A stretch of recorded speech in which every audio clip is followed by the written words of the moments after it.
What's happening, everyone? The start of the season has been pulsating. There's been so much to get our teeth into, and what I thought we could do today is come up with a team of the season. We are going to remove all bias. We are going to remove all tribalism, and we are simply going to come up with the best 11 players in their respective positions. Helping me go through and do that diligently is the wonderful Turkish. Turkish, thank you so much for finding the time, sir. No worries. Thanks for the invite. Always an honour to chat football with you, mate, and I really do appreciate the great work that you're doing. I'm going to start. In fact, I'm pretty sure that you're going to like this. My suggestion for keeper is David Raya. Yeah, that's the first name I put down. Yeah. I couldn't, it was Donnarumma or David Raya, and I went David Raya. I was going Rolfs or Raya. Yeah. Sunderland goalkeeper. Yeah, that's a good shout, I actually. think Sunderland have been a surprise package. They're, mid-table-ish right now. Yeah, brilliant. And I think Rolfs has been a quality keeper for them. But I think Raya overall, I think he pips it for me. Although the defensive unit at Arsenal is one that, allows your keeper to flourish, and Sunderland's might not be so, I still think Raya, over the years, he's slowly but surely etched his way to best goalkeeper in the league, potentially. Yeah, I think he's certainly in that conversation. It's actually amazing what Arteta has built, and I think that you can be fairly cynical towards Mikel Arteta. I think some of the grief that I've seen him get online doesn't really fit with the way I see the situation. But where you just have to give nothing but praise to Arteta is that defensive unit. Like when you explore who's going to win the league, the easiest thing to do is go, well, Arsenal are going to win the league because you can't score any goals against them. And David Raya is a major component of that defence. And it's come out of nowhere. The idea was Arteta comes from Pep's wings, and then we might get that free-flowing, open, fast transition football. Instead, he's given us more of a Mourinho type of defensive stability, the foundation, the platform to work off of. So it's come as a surprise, but listen, it's a wonderful surprise. You know how, outside looking in, we were laughed at defensively for years, a decade. So for him to get that right, turn it around in 4 years, and you look at the unit, you could pick any four of those players and I'd be comfortable. It doesn't necessarily have to be Gabriel and Saliba anymore. It doesn't have to be Ben White right back, Timber right back. It could be Lewis Skelly left back. It's actually a great example to demonstrate how good at management Mikel Arteta is. Like, there are other things that we could flag to say that he's perhaps got this wrong, perhaps been a bit cowardly here and there, perhaps been a little bit unadventurous. But this defence that he has built is a title-winning defence. Yeah.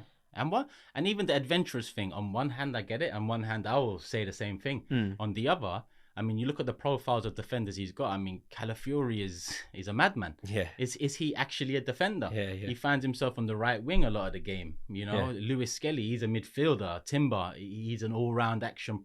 So even though you can look at the attack and say he hasn't been as adventurous until this summer, this past transfer window, I think even defensively, he's got ideas that, we've seen over the years. It just hasn't got us over the line. But Raya... You got Raya as well, after Ramsdale, that was a big move. And Another great example of Arteta getting it right. Yeah, a lot of us loved Ramsdale. He was a fan favourite at the time. There's, when people talk about my howlers, people obviously want to talk about Haaland. Yeah. My biggest howler of the lot was my vision of what Arteta did around the Ramsdale saga, bringing in David Raya.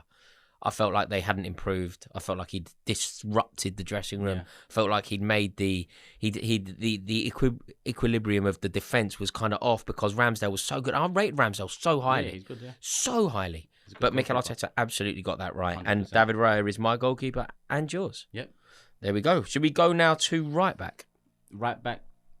This is without bias, but Timber for me is a candidate for best right back in the world, let alone best right back in the league at the moment. And that's just not off this season alone. It's the consistency he's shown for over a year.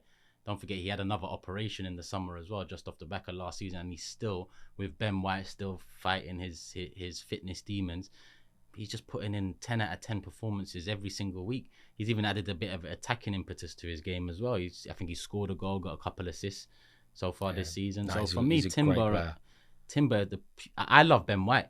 I was very much a Ben White needs to be starting for England. Ben White is one of, if not the best right back in this league. And now Timber's emerged out of the shadows. Yeah. Unfortunately for Ben, who's had to, go through his own personal issues injury-wise. But Timber is just flawless. I mean, I do not worry about that player one bit. No. On the ball, off the ball, he just does his job. No, I completely agree. I think he is a remarkable player.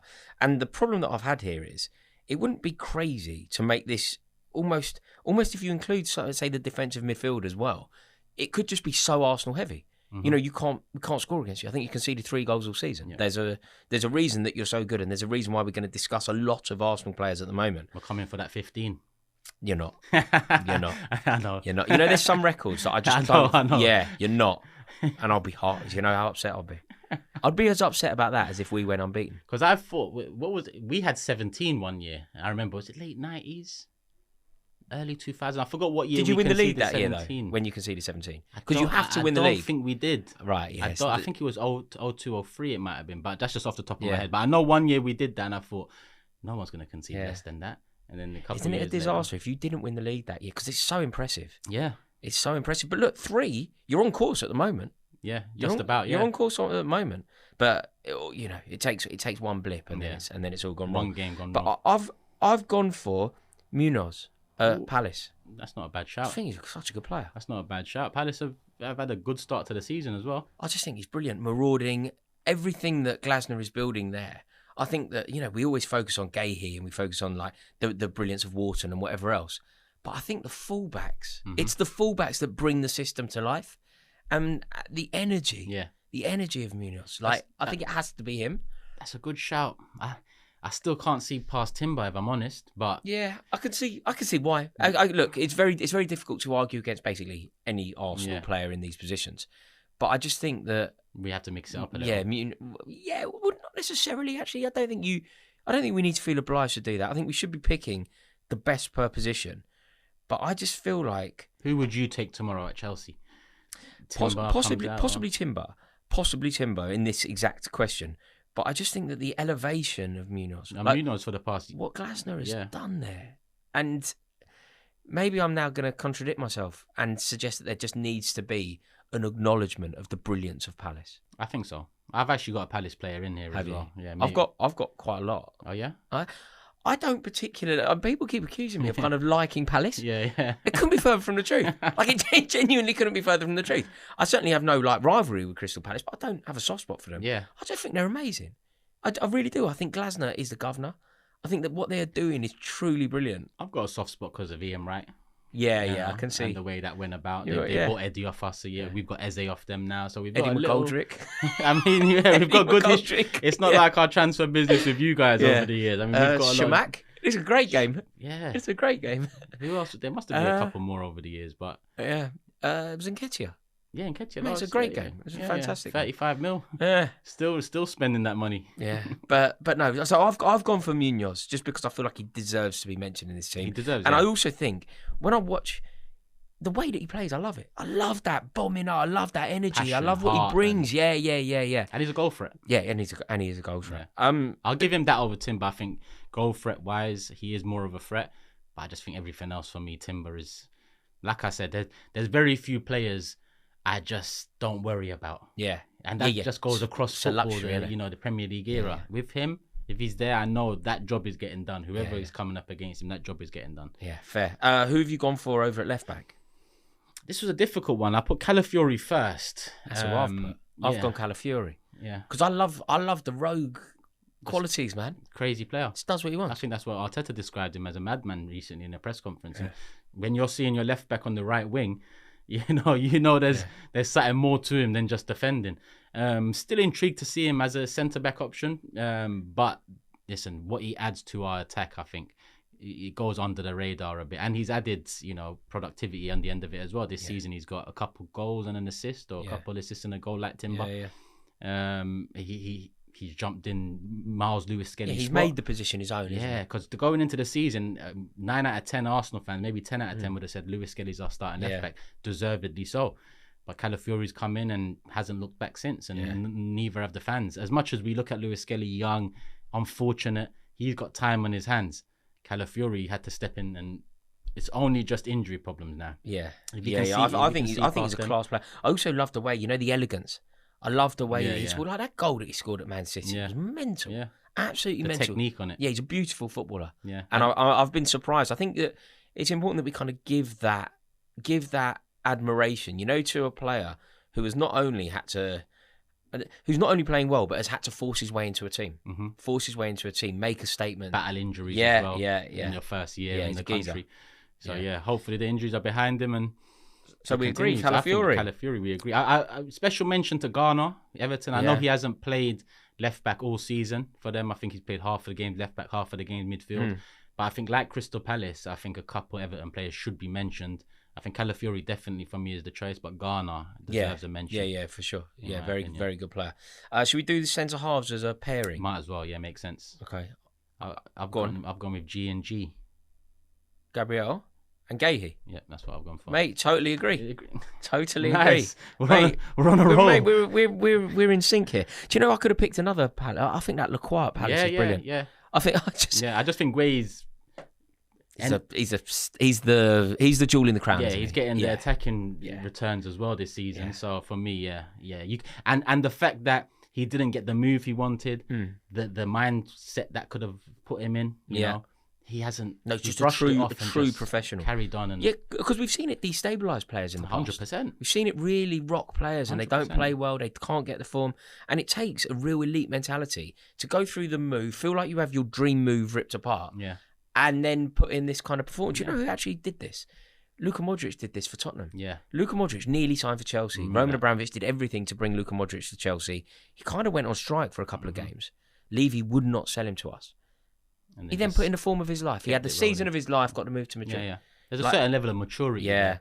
And Gay, because I mean, it's not often I feel sorry for a football player. Yeah, I felt a bit sorry for him. I felt sorry for him. Yeah. You know, I look at Liverpool and say, you didn't prioritise him. But I mean, the player himself, the dream move, like you say, last few minutes of the window, it gets snatched after your owner comes from what was he doing? Dinner or it's like ultimately, and I think Glasner almost said, I will quit if you sell this player. Yeah. And Parish had no option but to keep him. So no, I think Gahey's brilliant. He's undoubtedly England's best centre-half. Yep. And I think he actually, maybe with the exception of Arsenal, but even maybe I think he basically elevates every club. Well, look, this is the best, most lavish amount of praise I can possibly put on him. He would, if he were a Liverpool player, I think Liverpool are top of the league. Like I honestly believe. I mean, Liverpool have conceded about 15 goals. There's absolutely no way they've conceded 15 goals with Gahey. It's a one-game swing, and he would definitely. Konate's been a mess this season. Even Van Dijk a couple of times. Yeah. So Gahey, if you give Liverpool the Gahey that's performed for Palace over the first 6-7 games, and England in between, done it in big moments. If Liverpool got that Gahey, then they might even be 3-4 points clear. Yeah. I agree. I think he's that good. So again, we've got a partnership there. So we move into the midfield. We'll go 4-3-3. Who have you got at the base of your midfield? So we've gone 4-3-3. I've gone Zubimendi at the base. Yeah. Under the radar, but I'm glad he got his flowers from the Premier League, being nominated for Player of the Month. He just doesn't lose the ball. Yeah. You know, he just doesn't lose the ball. And I knew that was something about him coming into the club, but he's also a good ball winner. He's also good at intercepting. But the best thing about him is the breaking of the lines. Yeah. He can do it quickly, and he can take his time and you know, reset, as Arteta sometimes likes to do. So he's been the perfect replacement for Thomas Partey. Still expect to see more, but I think when I look overall at the league in terms of deep lying midfielders, I think he's definitely in for a shout. I was struggling to think of any more. I mean, I've got a partner with him here that you probably have in your midfield too. Go on, who have you gone for? Well, I've gone Zubimendi, Caicedo. Yeah. Well, Caicedo's in mine. Zubimendi actually isn't. Yeah. But you've made the case really well, and I'm starting to think that maybe he should be. Yeah, he's been. The only reason you probably didn't think him is because he's gone under the radar. Yeah. You know. Well, do you know? He had that banger of a goal he scored recently. Yeah, and do you know, I actually remember being on a Talk Sports show just before. I think it must have been just before the last international. No, it must have been before the season. And we spoke to Terry Gibson, who's like the Spanish football expert. Remember, he played. Spanish football expert. And the way that he spoke about Arsenal taking Zubimendi, what he referred to him as, he said, they've taken the best player from La Liga. And I kind of went, that doesn't feel right to me at all. But Terry Gibson knows football. He certainly knows La Liga. He certainly has an understanding of the game far beyond what I could even dream of. And he went, he's the best player. It's not that he's the most glamorous. It's not that he's like Jude Bellingham killing him. It's not that. Yeah. It's that in terms of what he does, in terms of the position that he plays, in terms of being the best in his position. He is undoubtedly the best player in his position in the whole of La Liga, which basically means, from Arsenal's perspective, they couldn't have signed a better player. They needed a midfielder. 100%. They went to La Liga and they took the best midfielder out of La Liga and took him to Arsenal. I agree. At the time, I felt it was lavish praise. I was like, mate, that feels generous. It's correct, isn't it? I think so. In terms of a conductor midfielder, it's hard to find anyone better. You know, and like I said, this is still Zubimendi getting used to new surroundings. Yeah. You know, and once I think he does, you're going to see an even better version of him. So far, I'm impressed. So far, I'm happy. You might as well do your three. So if you've gone Zubimendi, Caicedo. Yep. I've gone Xhaka. So there's no out and out 10 there. Fair. But I struggle to think of an out and out 10 that you know has shone. Yeah. That deserves a spot. Whereas Xhaka, for me, at Sunderland, again, I think Sunderland probably deserve a player in there for the start of their season. That's why I mentioned Rolfsson in the goalkeeper debate. For me, Xhaka's come in. You know, he left Arsenal, won what he won, invincible over in Germany, and then he's come back. Bold move, you know, to go to Sunderland, but he's the leader there already. And, you know, everything goes through him. When you hear the players talk about him, when you hear the manager talk about him, certain level of maturity. He's come a long way from that armband ripping days. And, you know. Well, interestingly, Sunderland they didn't strip it. Sunderland gave him the captain. It's not about what they did to the existing captain. They gave it to Xhaka. Yeah. Experience. And look at the way that he's adopted that role. You know, if Sunderland stay up, this was put. I was listening to the radio, and this was put. If Sunderland stay up and Xhaka has a decent season, Xhaka is signing of the season. Like, it almost doesn't matter what Wirtz does. It almost doesn't matter what Zubimendi does. It doesn't matter what any of the big markets. If Gyökeres scores 20 and we win the league, that'll probably pip it. Yeah, that's. I guess you could argue that, but the rationale that I heard on the radio, which I guess there is some sort of oxygen to, the theory was keeping Sunderland in the league as the guy that keeps Sunderland in the league. It's a bigger contribution to a team than anyone else can have, because Arsenal were only ever a Rizzler paper away from the league anyway. Liverpool were already existing champions. Sunderland, in theory, were a million. You know, we're constantly hearing conversations about the chasm between the Premier League and the Championship, and it's getting bigger and bigger. And Sunderland are going to go straight back down, and the three teams coming up aren't going to get 40 points between them. That was the Xhaka signs. The idea. They stay up on some. There is certainly a rationale that suggests he's the best signing of the summer. Could be. So I think he's a good player to put in this. Definitely one of the shrewdest. Yeah. You know, and most ambitious as well. You take a player from the Champions League Football Club. Take a player from a geezer that went. You know, think about what they did under Xavi Alonso, and you put him in your relegation fight in theory. And even if it is for money, which probably did sway him, he's performing. Yeah. You know, sometimes a player will take the money, come and just take it easy. He's not. He's taken the money. He's taken the armband, and he's taken it seriously. And he seems to have really embraced northeastern culture. He seemed like the Sunderland fans and him seem to have a real rapport. Yeah. No, it's a great signing, and he had a great start to the season. But do you have a 10 that might, because my midfield, Zubimendi, Caicedo, Xhaka, it's rigid. Yeah. The players that I'm struggling to get in, but I wanted to put in, the two in particular, Phil Foden, Jack Grealish, both deserve a conversation around this. Grealish is in mine. Grealish is it. The problem is, though, but not in midfield. I wanted to put Grealish in, but I can't put him in because I have to put someone else in. But I wonder if I could somehow maybe. So my midfield is Declan Rice, Caicedo, Adam Wharton. Okay, Wharton. Yeah, you know what? That's see how Palace heavy my team Wharton. is. I mean, to be honest, I might say Wharton above Zubi then, if you know, just to agree on a midfield. Caicedo, Rice, Wharton is what I've gone for, right? But again, maybe it needs a 10, and if it did. But Phil Foden hasn't really been playing there, and he's only been the last few game weeks that he's really. Does he play 10 in Jai at Everton? Moves. And he moves across the three behind the striker. And Grealish again. I'd love to. Basically, the position that I would like to put Grealish, I can't do it because there is just a non-negotiable in my opinion. There is just one non-negotiable. But as a midfield, what do you think of that midfield? So I've gone Wharton, Caicedo, Declan Rice. Is that correct? Wharton, Caicedo, Declan Rice. Rice probably doesn't deserve to be in there. Do you not think? I'd say Zubimendi's been our better midfielder. Okay. And I'd say Xhaka probably at Sunderland has been better in terms of expectation to reality. Yeah. because Declan Rice set such high standards for himself by his performances over the years. Not saying he's not touching those, but he's gone under the radar a little bit in terms of his performances. So I wouldn't include Rice in the team of the season so far, but Wharton's a very good shot that I actually forgot about when doing the list. And where do you sit on the Caicedo debate? It seems to be a player that's weirdly divisive. Like from a Chelsea fan's perspective, right? I don't think that we understand at all why there's any conversation about it. You know, in the way that there are some players like William Saliba's just an excellent footballer, and nobody really has a debate about it.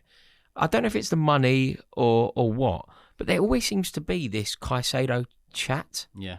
And watching him week in, week out, he's just a wicked footballer.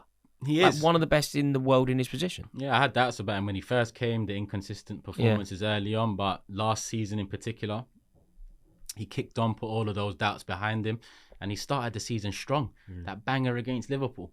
Mate. I mean, I know Chelsea fans enjoyed it, but Arsenal fans enjoyed that too. Yeah. It's the first time you celebrated a Chelsea goal for a long time. I mean, maybe forever. Maybe forever. So, listen, Caicedo's a quality player all round. Modern day football, you know, as soon as a player shines, it's him or him. Yeah. And, you know, when you're dealing with Arsenal fans, especially social media, Declan Rice will get a lot of the energy. And that's where a lot of is it Rice, is it Caicedo? They're very, in my opinion, they're very different players that could play together. Yeah, no doubt. You know? No doubt. In my honest opinion, I think Rice as a 6 and Caicedo as an 8. Yeah. You know, that's probably a perfect combination of attribute strengths. Yeah. But then they can both play each other's position. Although, interestingly, Turkish, he wasn't in your team. No. Which sort of chimes with what I was saying. Where he wasn't. Caicedo. Caicedo's in my team. Oh, was he? Oh, forget. Sorry, mate. Caicedo, Xhaka was my team. Fine, because what I was going to say is, I feel like it's always a Chelsea fan that makes the case for Caicedo, but you've done exactly that. No, Caicedo's in there for sure. I got a lot of heat last season because we done team of the season on Big Six, and he wasn't in team of the season, so you should see the Chelsea fans in the comments going mad about it. Okay, that's interesting. You've got a different pool to kind of use as a case study. Yeah. Would you say within the Big Six conversation, let's use Grizz Khan as an example, right? Grizz knows football, he speaks eloquently about football. Do you think Grizz rates Caicedo as he should? He says he does. Does he? Okay. Yeah. On the video, he didn't do enough to put him in the team of the season at the end of last season. Right. But when we talk about him recently, when we have a look back at that video because of the divide in the comments, Grizz is always saying, listen, Caicedo should have been in there. Right, so maybe a bit of revisionism there. Yeah. But it was never a case of he's nowhere near that team of the season. It's a case of, you know... Yeah, just on the periphery and didn't make exactly. it. Yeah, but he's well on track now to, you know, if he continues as is... Oh, mate. You know, I'll worry more and more about Chelsea because he is the hub. Yeah. He changes everything. And if he keeps growing like this, who knows? 100%. And then obviously my third is Wharton. Matisse even mentioned the Kante comparisons in terms of covering ground, in terms of obviously Kante got over the line, helped Leicester, helped Chelsea. Yeah. Caicedo's missing that part. So Caicedo deserves this spot in my opinion. It's just I look at my midfield and yours as well. There isn't that creative outlet. But I guess it's just, listen, 7 games in. We can only... midfield. Also, I've got goals galore in my front line. I agree. Well, just briefly, how good is Adam Wharton? So good. Beautiful, isn't it? So good. You know, we don't miss that profile, that position. Yeah. You know, so we won't be going to spend 100 million on Adam Wharton. But I mean, as a player, I'm interested to see where he goes next. I prefer him to go abroad. That's how good I think he can be. Because I think if he joins Man City, if he joins a Liverpool, that elevates both of them clubs. And he's definitely capable of that. 100% already. Yeah. No, he's a class act. Passing, his ability on the ball, off the ball, his work rate, he's just a menace. Everything. Just a wonderful midfielder. And his profile, structure is just. Do you know he was like that when he was at Blackburn when he was a kid? Yeah. Do you know? I remember again. This is at work when I was at Talksport. I remember watching, and I was just like, why is Michael Ballack 17 doing the business in the Championship? It was ridiculous. He really had that presence. Aura, as people say. Aura, that's it. No, he deserves a shot. And to be honest with you, I'd mix it up and say Wharton gets in over Zubimendi. So Wharton, Caicedo, Xhaka would be my midfield. Okay, Wharton, Caicedo, Xhaka. Mate, it's a midfield I like. And maybe I got it wrong with Declan. Well, I did. I got it wrong. Mate, I think I agree. I think we can evolve. Yeah, why not? We can evolve. Why not? Part of the debate. Learning. We don't have to disagree. Every day's a school day. Every day's a school day. I mean, further forward, right? Yeah. My front three. Should we get the striker out of the way? I mean, he's nothing to say. He's a machine. Yeah, nothing to say. He's also a new man. Yeah. He's also a new man in a new way. Yep. Like I've never really. Look, I've always liked Haaland and I've always appreciated Haaland. But there were moments where I just didn't think that he was the player that everybody else thought he was. And maybe I'm wrong, but there were certain things, even in last year's FA Cup final when he didn't take a penalty, things like that. I was like, wait, Oh yeah, what? Come on. that was weird. Come on. Yeah. This year, I feel like he's almost taking the team by the scruff of the neck. It's reminiscent. You know, I think Jamie Carragher mentioned this on a recent episode of Fan Debate on the Overlap. And he went, is it going to be, when you're not going to want to hear this, but you know when Robin van Persie left Arsenal, went to Manchester United, and the striker just won him the league. Yeah. Look, don't get me wrong, Mark Carrick had a very good season, but Van Persie won him the league. Yeah. Is there a world where Donnarumma at the back and Erling Haaland up front, Erling Haaland in this form, you know that header, that back header, was it against Monaco? It was in Europe, Monaco. Yeah, that back header. Yeah. It was like, that's kind of the craftsmanship that I didn't think he had. Whenever I've spoken, I always go, Kane and Haaland don't play the same sport. Because Kane does things like that and Haaland doesn't. And suddenly Haaland's doing those. Yeah. What's crazy is I don't think we've seen the best Haaland in this league. I used to keep a keen eye on Haaland at Dortmund, for example. And they were a fast-paced transition team, counter-attacks galore. And in that system, Haaland looked a complete different beast to what he become at City. Now, I think the first 2 years at City, 3 years it might be, he's had to work for the team. He's had to work around the team. I think now that the transition of Man City, Rodri's been out for a while and, you know, Foden fell off the back of his player of the season. I think now you're seeing Pep work more for Haaland. What works for him now, rather than you need to work for us. Now I think it's what works for you. Yeah, get the best out of me. And his goal against Arsenal kind of alone shows that he gets the ball, passes it off, and he gallops. Never across. ever gonna miss either. Yeah, and it makes Gabriel look slow in that, and he's not. No. So look, Haaland's in. There's no doubt. Now this is where it got so tough, because this is where I wanted to talk about Jack Grealish. Brought him up earlier. This is where I want to talk about Phil Foden. This is where I want to talk about Mohamed Kudus. Yeah. But I can't do anything because Antoine Semenyo has to be in the team. 100%. He's in mine. 100%. He's unreal. Yeah. Do you know a couple of years ago, Liverpool were linked with him? Yep. And I kind of remember thinking, I'm not sure. Yeah. You know, like, I remember when Liverpool last year, they were linked with Anthony Gordon. I was just like, I don't think so. Not for what Liverpool... Yeah. Now you see it. Yeah.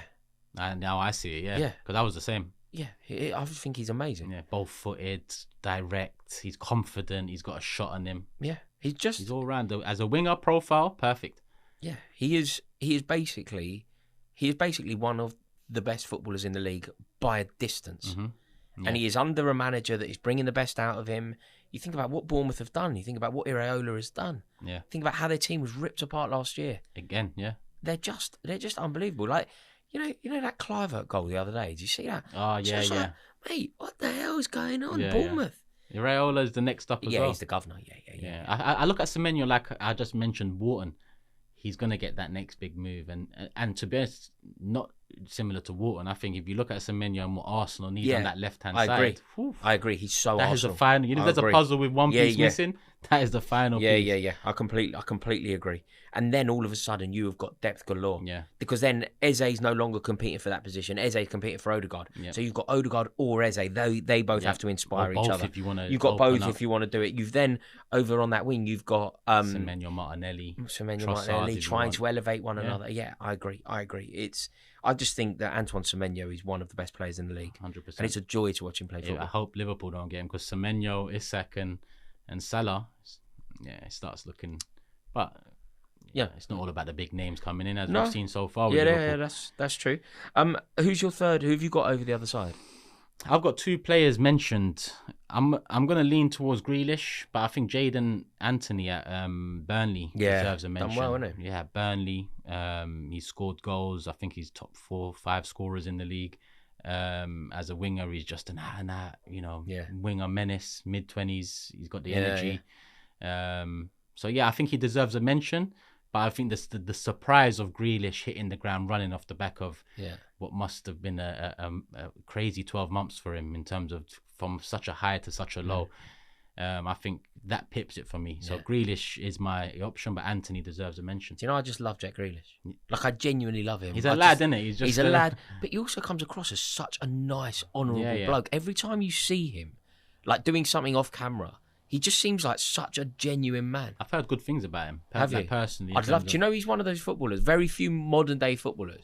If I were to meet, I'd be starstruck. Yeah. He's one. Yeah. I just think he's a true icon of the game, and I love him, and I really wish him well. It's lovely to see him playing this kind of football as well. But yeah, we're both in agreement. Jack Grealish is an icon, and he's in this team. We've made my team has evolved. Yeah. My team has evolved throughout. We've helped each other. Yeah. You've done very well because you've managed to make my team sort of a little bit more like yours. Should we go through it? Should we go through it from start to finish? So we've both got David Raya in goal. Yep. Across the back line, I've gone for Munoz one side and Calafiori the other. Yep. My centre half partnership is Gabriel and Gahey. Yep. What's yours? Gabriel Gahey, Calafiori, but Timber's my right back, so that's where we differ. In the midfield, we agreed in the end. Yep. Wharton, Caicedo, Xhaka. Wharton, Caicedo, Xhaka. Absolutely. They are the players that have shone. And then the front three was so difficult. No Kudus, no Phil Foden. Semenyo is in. 100%. Erling Haaland is in. 100%. And Jack Grealish is in. 100%. There we go. Always emotional. Thank you so much to everybody for watching this video. Always an honour to work with Turkish. Make sure that you click the link in the description below. You will find all of the links to his channel there, and it is truly fantastic stuff. Check it out and let me know your thoughts in the comments below on this video. Ta-da!